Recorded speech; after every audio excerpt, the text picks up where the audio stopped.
ये इस भाई का क्वेश्चन है मेरे से कि भाई आपने रेजिडेंट और नॉन रेजिडेंट की बात की कि यूएसए में नॉन रेजिडेंट का मतलब ये है और हम ये लेते हैं, लेकिन जबकि मेरा जो एजेंट है ना उसने भी ये बात कही है, तो मुझे कुछ समझ नहीं आई कि वो भी कहता है जी नॉन रेजिडेंट बेस पे एलएलसी क्रिएट हो सकती है जी। नॉन रेजिडेंट मतलब कोई बंदा यूएसए का रहने वाला नहीं है एटीसी, तो हम इधर बैठ के उसके डॉक्यूमेंट पूरे करेंगे, ये करेंगे वो करेंगे और उसकी एलएलसी क्रिएट हो जाएगी। भाईजान मैं भी यही बात कह रहा हूँ, ठीक है।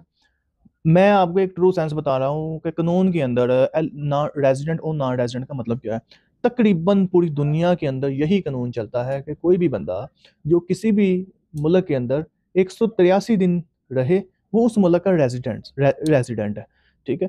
जो उस मुल्क के अंदर नहीं होगा वो, जैसे कि मैं विजिट वीज़े के लिए जाता हूँ सऊदी अरेबिया में, ठीक है, वहाँ पे अगर मैं 183 दिन रहूँगा तो मैं रेजिडेंट हो जाऊँगा, ठीक है जी। तो अगर मैं नहीं रहता तो मैं नॉन रेजिडेंट हूँ, ये पाकिस्तान का कानून है, ठीक है। 183 दिन मुझे सऊदीया हो जाएंगे तो मैं पाकिस्तान के लिए नॉन रेजिडेंट हो जाऊंगा, ठीक है। यही कानून जो है ना पूरी दुनिया में चलता है। अब यूएसए का लॉ ये है कि यूएसए के अंदर 50 स्टेट है, हर स्टेट का कानून दूसरी स्टेट से डिफरेंट है, ठीक है। लेकिन एक लॉ ऐसा है जो पूरे यूएसए के लिए भी चलता है, ठीक है, वो फेडरल का लॉ है। अब फेडरल का लॉ ये है कि कोई भी बंदा जो किसी भी मुल्क से यूएसए में आया है और उसने वहाँ पे 5 साल का वर्क वीज़ा उसको लीगल तरीके से मिला मिला है, उसके लिए मैंडेटरी है, ज़रूरी है कि 6 माह के अंदर वो एक दफ़ा उस मुल्क से एग्ज़िट ज़रूर करे। अब 6 माह जो बनते हैं वो तकरीबन 180 दिन बनते हैं। अब 180 दिन, ठीक है, अब 180 दिन के अंदर अंदर से उस बंदे को उस मुल्क से निकलना ज़रूरी है, ठीक है। अब अगर वो नहीं निकलेगा तो वो 5 साल का जो वीज़ा है, जो 5 साल तक यूएसए में लीगल रहेगा, वो इलीगल हो जाएगा।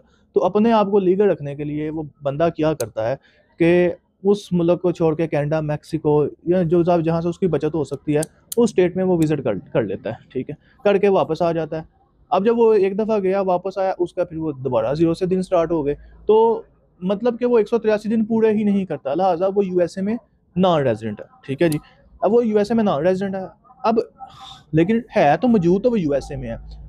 नॉन रेजिडेंट यूएसए से मतलब ये है कि बंदा यूएसए में रहता है लेकिन वो नॉन रेजिडेंट है, ठीक है। यहाँ का एजेंट कहता है जी बंदा जो है ना वो कहीं भी हो, नॉन रेजिडेंट हो, नहीं ऐसी बात नहीं है। वो कहता है जी एलएलसी क्रिएशन के लिए जरूरी है कि बंदा यूएसए में मौजूद हो। बंदा वहां पे मौजूद होगा तो आपकी जो एलएलसी है वो लीगल होगी, ठीक है। अगर बंदा वहां पे यूएसए में मौजूद है तो वो तो वहां बैंक अकाउंट भी खुलवा सकता है, बैंक अकाउंट भी खुलाएगा, वहां टैक्स भी पे करेगा।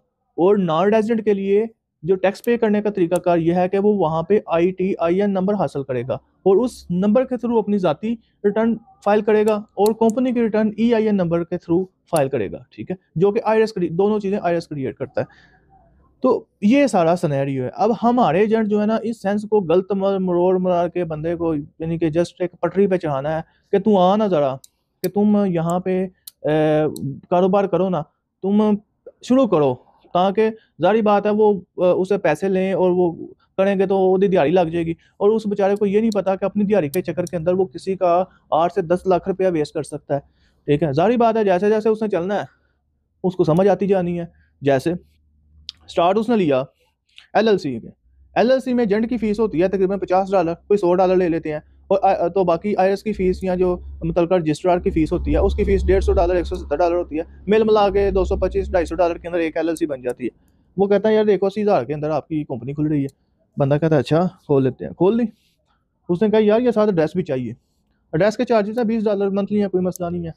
अच्छा जी ले लें जी, वो भी ले लिया। उसने कहना जी यार सर मोबाइल नंबर भी लो, मोबाइल नंबर के जो है ना ये मामला चाहिए इतने हैं। उसने मोबाइल नंबर भी ले लिया। जब वो उसने हासिल कर लिया उसने कहा भाई मैं अपना सिस्टम तुम्हें नहीं दे सकता, यूएसए वाला अपना सर्वर नहीं दे सकता जहाँ से बैठ के मैं तुम्हारा काम किया, तुम्हें अपना सर्वर लेना पड़ेगा। वो कहेगा वो कितने का आएगा, वो कहेगा जी उसका भी $20 मंथली है। उसने कहा अच्छा, वो भी ले लिया, ठीक है जी। अब उसके ऊपर तो 50-60 डॉलर जो है ना वो तो वैसे ही मामला होगा ना, उसने मंथली जो पे करने हैं।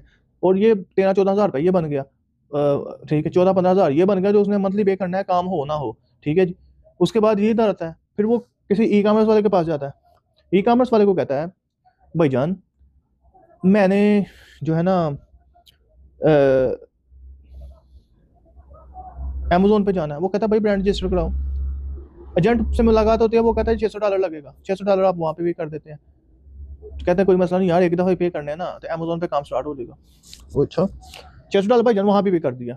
वहाँ पे करने के बाद पता चला कि ये तो अ, अपना 1 साल तक है, 1 साल के बाद ये दोबारा चेक करेगा, फिर $500-600 माँगेगा। वो 1 साल गुज़रा, उसके बाद उसने फिर नोटिस आ गया एजेंट का, ठीक है? 1 साल के बाद दोबारा एजेंट का नोटिस आ गया। एजेंट ने फिर पूछ लिया कि भाईजान वो तो आपका हमने नाम रिज़र्व किया था, वो नाम तो आपका हो गया पूरा।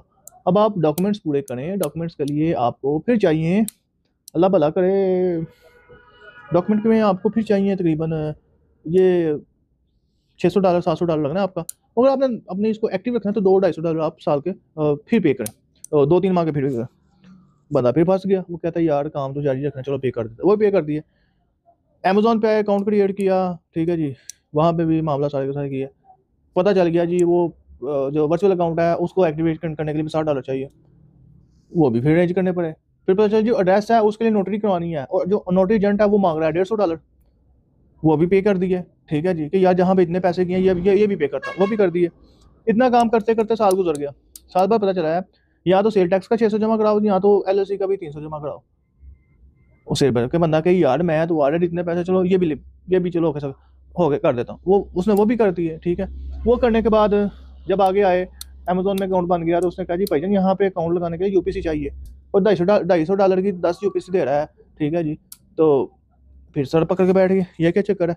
चलो $10 तो ये यूज होने हैं, कि कहने का मतलब ये है कि कहाँ से उसने गेम स्टार्ट की एजेंट ने, $200-250 से स्टार्ट की, और उसको कहाँ पे ले गया है, वो वहां पे उसको $2100-2200 तक ले गया है, ठीक है जी। हर माह नवा नया नया बताते बताते बताते बताते 1 साल के अंदर मुकम्मल मामला तो हुए। 1 साल के बाद पता चला है कि अभी भाईजान प्रोडक्शन पीछे है प्रासी सारा, ठीक है। ये तो अभी डॉक्यूमेंट्री मामला तो है, अभी क्या बेचना है वो अभी सोचा ही नहीं है, ठीक है, या सोचा हुआ है, अब उसके लिए पैसे अलग चाहिए, ठीक है जी।